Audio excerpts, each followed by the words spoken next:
Morning, everybody. Welcome to the News Agenda. Happy Mondays. Welcome to the News Agenda with me, Fleet Street Fox. And today I'm joined by the Mirror's Deputy Online Political Editor, Lizzy Buchan. Morning, Lizzy. I think Lizzy may be a bit frozen. But anyway, we'll carry on in my normal fashion of just filling time until we get someone on here to speak to me. Now, this is the People's Pay-Per-View, remember? So dig into the comments. Ask us your questions. We can't answer them all, but we will answer the best ones. We do want to know how you're feeling about the stories that are making all the headlines today. So what have we got? Well, the Mirror has splashed on the message from NHS boss Professor Stephen Powis that we all need to get our booster jabs in order to save Christmas. How quite we can do that is unclear when millions of people who should be jabbed already are not. Jab volunteers have gone back to work and millions of us won't be eligible for a booster until Christmas or afterwards. But the elephant coughing in the corner is the comparison on pages 6 and 7. There's a spread about what's happening with COVID at the moment, and there's a comparison there on what's happening this week in COVID cases compared to this time last October. If we can look at them, if we can embiggen them a bit and have a look at them in detail, you'll be able to see they show that this time last year, there were 1 in 100 cases were in hospital. 1 in 100 people, were a case of COVID. Now it's 1 in 55. This time last year, there were 8 people out of every 100,000 in hospital. Today, it's 7.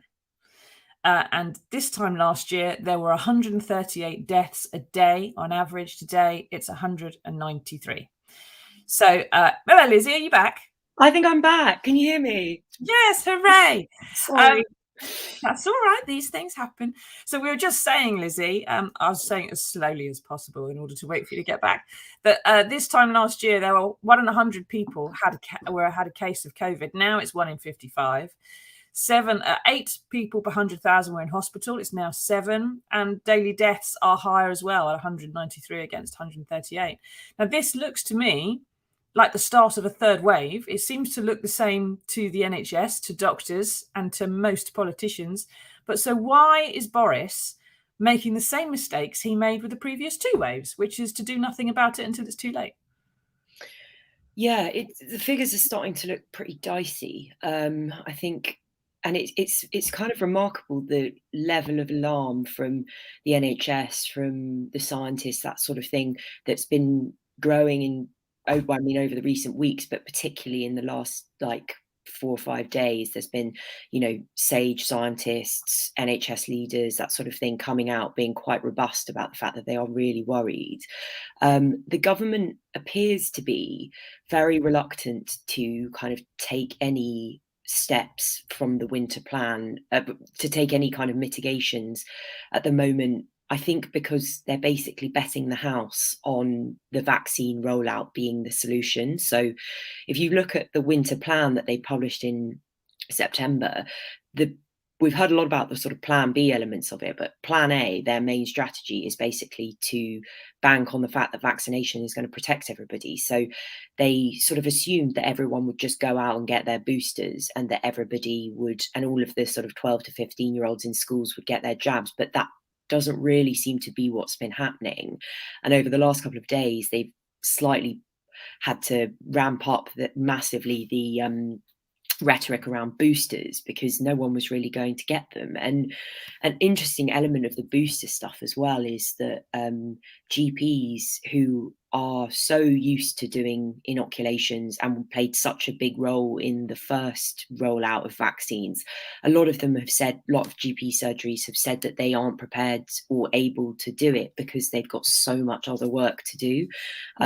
So we've seen these problems with the booster rollout, and I think the government is hoping that people are going to get their act together and start going to get their boosters, and that everything's going to be fine. But it doesn't look at the moment like that's necessarily going to be enough to try and stave off the rising cases ahead of Christmas. It seems like the cases are already rising, and of course what we're looking at now in terms of cases is what's going to be in hospital in 4 or 5 weeks time. It's impossible to change 5 weeks time now. You can only change what happens in 6 weeks time if we do it now. Now Roxy says, are we going to be in another lockdown for Christmas? Everyone so far has said no, it won't be that bad, but it will be a bit grim. Is that still the analysis, Lizzy? Are we getting closer to the possibility of a lockdown? I think they are very, very reluctant to do that. And I think that will be absolutely the last resort. All of the noise coming out of government is no lockdown, no full lockdown, no return to where we were in January, February, March time, because they've started winding everything up. They've started trying to recover from the impacts of the most recent lockdowns, such as ending the furlough scheme, bringing in the cut to universal credit, trying to get people back to work, trying to get everybody back to living normal life. And so to go back into another lockdown again would mean us having to look at doing things like that again. So the government's desperate not to do it. I would have thought that there are a number of steps we would go through before we reached another lockdown, which is more the plan B measures, vaccine passports, mask wearing, more working from home. Ultimately, we've seen some discussion around possibly imposing restrictions on indoor meetups again. You remember, so you weren't allowed to go inside your mates' houses, see your family inside, that sort of thing. That would probably be the next thing that would come. So I think I think we shouldn't panic about the prospect of another lockdown. And I think the government will do everything it can to stop it. But you can't rule it out. With coronavirus, you can't rule anything out. It is important to remember that, the population, the large majority of the population is vaccinated, and that is really positive. And lots of people are still within the 6 months of the immunity of the 6 month period of having had their jabs. I only had mine in the summer. Lots of people are still kind of hopefully protected. And so if everybody goes out and gets their boosters, then hopefully that might help us see off some of the worst of this. But that doesn't mean people aren't going to get sick. Exactly. You can still get sick. Now, Mike is responding apparently to some anti-vaxxers who are in our comments. And he says people have the flu vaccine and have a booster every year. He's right. If you have the tetanus injection, you have to have a booster every few years. That isn't because it doesn't work. It's because your body's immune system gets replaced by your bone marrow and so on. Like all the blood cells get replaced regularly, and they forget stuff that the previous lot of blood cells knew. So your immunity wanes over time. We have to wait 6 months from the last vaccine, says JJ. So isn't that why it seems like a slower uptake? Yes and no, JJ, because there's millions of people who are past that 6 month period now who should be having it. and haven't had it yet. And regular viewers may remember that last week, I think it was, I mentioned my dad, who has just turned 80, and he was booked in for his booster vaccine and then had it unceremoniously cancelled. And, that was perhaps part of the reason why some people weren't getting their vaccines. Now, you may be glad to know, not if you're one of the anti-vaxxers, but I don't care about you. You may be glad to know that he had his vaccine booster yesterday, finally. But what was different was that the first 2 injections took place at his doctor's surgery, his GP, which is a walk from his house. Whereas this booster had to take place at as you were just saying, Lizzy, at a vaccination centre in a separate village, which was 8 miles away. Now, he's got a car, so he could drive there quite easy. It's not a bother. But this is a rural area. There is no direct bus to that village. Take about 3 buses to get there all damn day and all damn day back again. There's no trains. There's no way for people where my dad lives to get to where the vaccination centre is unless you've got a car. And lots of people over 80, of course, have lost their licenses or don't have a car, or it's not as reliable, or they're not driving anymore. So, it's the logistics, like you were saying, it's the logistics of organising these things. The GPs can't do it anymore. They're absolutely on their knockers. A lot of the jabs volunteers as well, who are running some of the centres, have gone back to work now, which means they don't have the same people to get it in the arms necessarily. So there's lots of reasons perhaps for the logistics to mean that you're not getting the vaccinations in your arms as quickly as possible. And GPs were really good. One of the things I thought as well from the first rollout of jabs was GPs are really good. They know their patients. They understand the people in their community. So if you've got, you're the GP in a town that's got however many people, the people there who might be a little bit reluctant, might need a little bit of encouragement, might need a personal phone call to say come in, who lives on their own and doesn't really read the news and might not be aware of what they need to do, who's a bit vulnerable, who's a bit reluctant. They were able to really use that local knowledge, that real expertise that they had. Or they might be doing home visits anyway, regularly, and be able to incorporate the vaccination. Say, come on in, come get your jab, that sort of thing. That was really, really effective in the first round. And whereas now if you're saying to somebody who doesn't have a car, is elderly, not very mobile, that they've got to drive to a vaccinated centre full of people they don't know, they might just feel like, I don't really want to do that. So they might prefer to isolate or something rather than be doing it. Now, I just want to quickly address the anti-vaxxers before we go on to Suzanne's comment here. There I've been, when we've been doing these during the course of the pandemic, we started these at the start of the pandemic, and we've had regular bursts of anti-vaxxers coming into the comments and just being disruptive. And some of them we've dealt with and some of them we've just ignored. They've gone quiet of late, pretty much. I think the producer would probably agree with me. They've sort of, gone down to a rumble as opposed to being an issue. Today, there's an awful lot of them in the comments. It's peaked right back up. And the reason for that, probably, I would suspect, is something to do with the misinformation that's being supplied to people. Some of those will be genuine human beings who have misunderstood something. Some of them will be bots. And some of them, a lot of them, even if they're genuine, you may have been influenced by bots, where you're getting your information from that you are trying to now spread into the comments on my broadcast. You will be getting from somewhere that is not a good or verifiable source of information. You're spreading that because you believe those things. Now, there's a reason you are being encouraged in your personal little rabbit hole here to do this today. And it's because there is someone who wants to disrupt the rollout. There is someone who thinks it's funny. There's someone who thinks it doesn't matter. And there are plenty of international state actors who want to see Britain suffer and have economic problems as a result. So what you are doing by spreading misinformation about a perfectly safe and healthy vaccine that is no different to many, many other vaccines you've all got in your arms and which are keeping you alive to this point, all right, what you are doing is you are causing other people's deaths. You're causing other people to get long COVID because they're getting infected, for which there is no known cure. It's worth pointing out. You are causing stress on the NHS, which does not need it and is absolutely wrecked to start with. And you are causing more problems for everybody, making it more likely there'll be a lockdown at Christmas. So those of you who are on my broadcast making these kind of misinformation and comments, firstly, we can block you, we can find you, and we know where you are. Most people are ignoring you. And what you're ignoring is that 80% of the British public have doubly vaccinated. and they are happy to be jabbed, and they do not have a problem with it, and they are not dying and dropping like flies. So don't get so stressed, and don't bother my broadcast, please, because you're talking rubbish, generally speaking. Now, Suzanne says, why are people calling it plans B and plan C? What does this mean? I see it all over Facebook.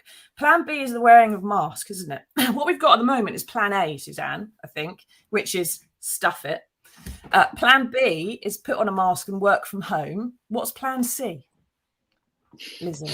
So we've done quite a lot on this. So Suzanne, I've done a specific piece just all about this, which you can find on our website. But plan A is what we're doing right now, is the government's basically reliance on everyone getting their booster jabs, vaccinating children in schools, and just kind of slightly hoping for the best into the winter. Plan B is their kind of backup measures, which is mandating wearing of masks, so making it compulsory in some settings again. It's also possibly bringing in vaccine passports and possibly imposing work from home orders again. So that's the kind of plan B toolkit that they've got, where basically if things start to get difficult, the NHS comes under really serious strain, government starts to get worried, those are the things that the government has said it will look at first. Now, plan C doesn't officially exist, but last week there was some discussion in Whitehall about a potential, like, measures beyond what the plan B is. And so it's been nicknamed plan C, but it's not an official plan. And this is basically thinking about imposing a ban on household mixing, like I mentioned a little bit earlier. So this is where, you are not allowed to go inside your neighbours' houses, your friends' houses, that sort of thing. It's unclear whether it would apply in like restaurants and pubs again. Do you remember earlier on in the pandemic, there was the point where you were allowed to go to the pub, but only with members of your own household, things like that. So that's the centre of Plan C, basically. It's one of the big levers that the government can pull, which is limiting the social contact that we all have. So that's what's being nicknamed Plan C. But that might involve maybe furlough again and things like that, expensive stuff. Yeah. We'll see. And plan D is obviously panic stations. Now, Anne says, I booked my booster, but now I'm having doubts as to whether to go ahead. Without knowing the reason for your doubts, Anne, I can't help you very much. If you've booked your booster, go and get it. There's no reason not to whatsoever. You are substantially more likely to be protected, to transmit the virus less, to be less likely to infect it, and to be safer and less likely to go to hospital. So get your booster. There's absolutely no reason not to do it. I am waiting for my booster. I'm not due it until the 10th of December. Because I'm in category 6, which is one of the categories for the lowest category of people with a vulnerability, because I have epilepsy. But I'm not due it until December, so I may not get it until Christmas, which of course could be too late, which is one of the other problems. A lot of people who would be eligible for boosters aren't going to get it until it's nearly Christmas time anyway, at which point it may be a bit too late for things. Now, we do need to move on to another story. And on page 2, there's a bunch of stories about what's coming up on Wednesday's budget. Now, over the weekend, Rishi Sunak's people have briefed £32 billion worth of spending, entirely uncosted, because it's got no context around it. It's just, we're going to spend X on this, with X on that. Lots of briefings about it, but a lot of it does seem to be re-announcements of money that's already been promised. So it's accounting sleight of hand to make Rishi look good. Now, he's not a man renowned for spending wildly, but on page 2 there, Ian Duncan-Smith says he wants the £20 universal credit uplift to stay, says it works, it brings benefits. And Labour Chancellor Rachel Reeves, who's the lady at the top there, has pointed out that the millions Rishi has promised for early years provision and family hubs is just 10% of the money the Tories cut from Sure Start, which worked. I've got a Sure Start building in my village, Lizzy, and you know what? It's been boarded up. It's not been used for anything else. It's just wasted money. It's just sitting there. A wasted family. It'll probably be reopened and rebranded and run on a worse basis. But with the page lead, Lizzy, Sunak has told Marcus Rashford, that's your lot. No more free school meals, and he says, we've transitioned to a more normal way of doing things. Does he seriously mean, Lizzy, that a more normal way of doing things is children going hungry? It's funny that the government is able to find money down the back of the sofa for all sorts of things, but for some reason, free school meals never really seems to be one that gets any cash. And the same with universal credit. I mean, but yeah, free school meals, they are.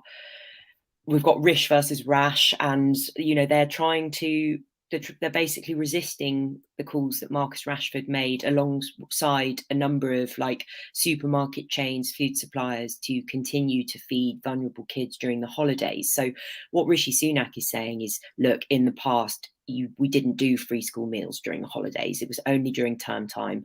And so we're just going back to that. And there's no need for us to kind of continue with this basically emergency provision. We used to send kids up chimneys, and we sent them under the loom in factories to pick out cotton. Doesn't mean we keep doing it, Rishi, just because we used to.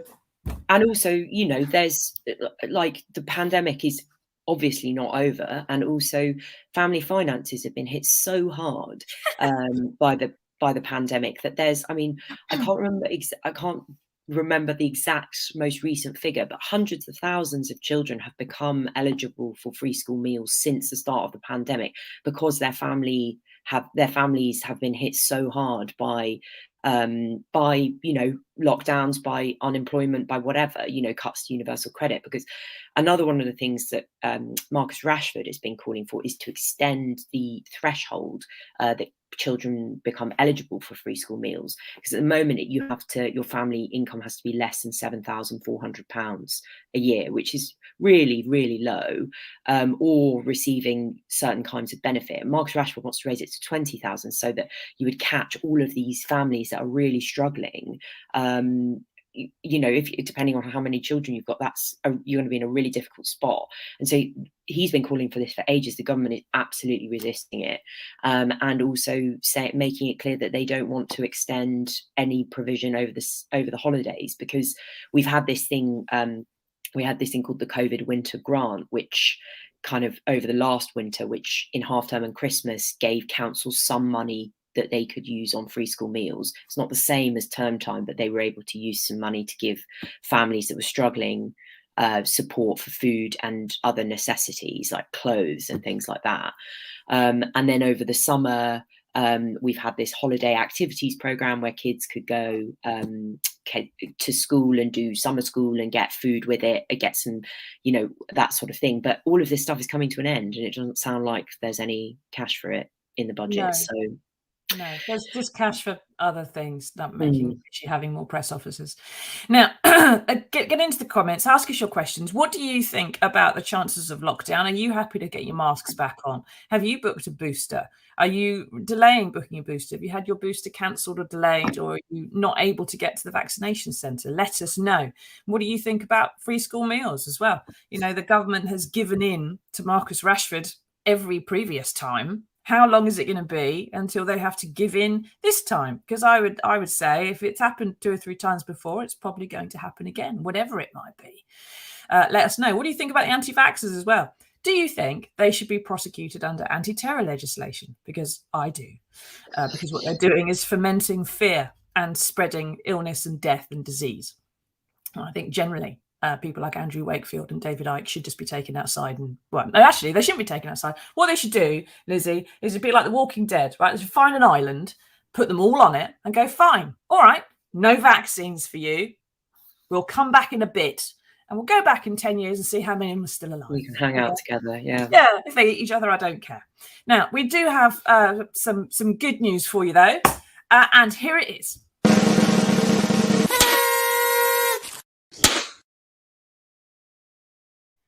Now, last night, I introduced my 5-year-old daughter to Back to the Future for the very first time, and she watched it like this all the way through. The first thing she said was, "It's great," followed by, "He's not going to marry his mum, is he?" And then this morning, it's been just one long negotiation, Lizzy, about when she's going to get a skateboard. But here on page 3 of the Mirror is Michael J. Fox, who's been battling Parkinson's for more than 20 years, is pictured playing Johnny B. Good with Sting at an event to raise money for a cure. And he says that despite this disease, meaning that the circle of what he can do gets smaller, he can still do an awful lot.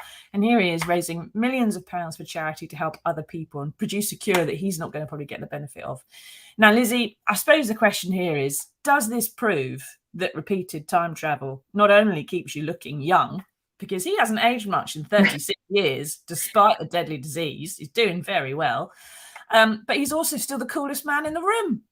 Even 5-year-olds agree. Oh yeah, absolutely. It's a great picture. It's really uplifting, and they look like they're having a great time. And you're right, he looks very similar to the pictures from, back in the day. Yeah, it's brilliant because, he's been campaigning I think it's called the Michael J. Fox Foundation. They've been campaigning for 20 years or something like that, raised so much money. So yeah, it's really, it's very, very uplifting. And I think, yeah, maybe he got some wisdom from all of his time travel that he can, that's keeping him young. I think he's got a DeLorean in the back because look, he's been nipping backwards and forwards across the timeline, I'm pretty certain. Andrew says, I had COVID in September. Is there any point having the booster? Yes, Andrew, and here's for why. A friend of mine and her husband, he went off to a conference. He came back home, had COVID at the conference, gave it to her. They've both had their jabs, and they're both at home now isolating, but they've got a bad cold. They don't, and he's asthmatic. So he would normally, right, be flat on his back on a ventilator right now if he hadn't had the jab. You've had COVID. You've had it fairly recently. You'll have good immunity. Why not get some extra? If your doctor says, get the jab, then get the damn jab. It's as simple as that. If your doctor says you don't need it, then you don't need it. But if your doctor says get it, then get it. Autumn says, Nuremberg 2 is coming for you too. You need locking up. Autumn, I doubt that's your real name. I doubt you're a real human being. If you are, I doubt you're getting your medication today.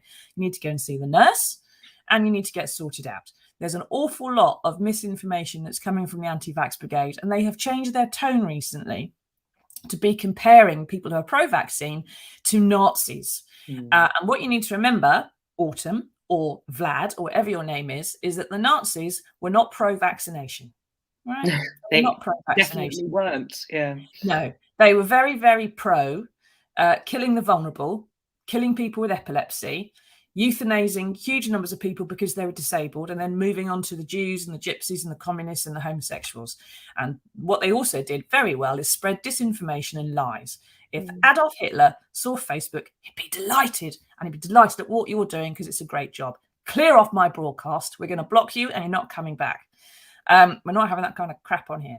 Thank you very much.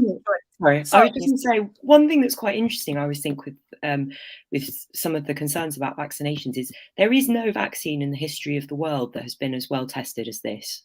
Like the entire world's had it, and so you can look around you and see all of the people that have had it, whether it's us or like Hollywood actors or world leaders or whatever.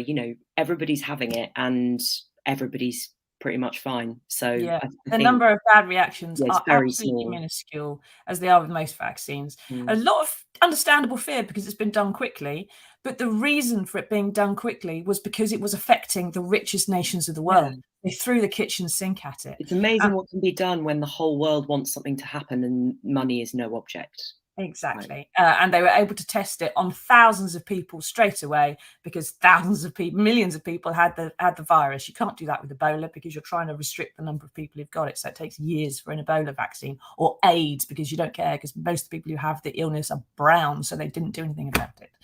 Anyway, Steve says the bots and twats are out in force. Yes, they are. But we're still here, Steve. You got me and Lizzy and Mike and all the others on here regularly. And we're all fairly sane and normal. And 80% of us are fully vaccinated. Go and get your boosters if you get the invite, Sadie. Thank you for joining us, Liz. Thank you, everyone else, for taking part. And any of the bots out there or trolls, thank you for getting on our comments. Now we know where you are. Bye-bye, everybody. We'll see you on Wednesday for another edition of the News Agenda.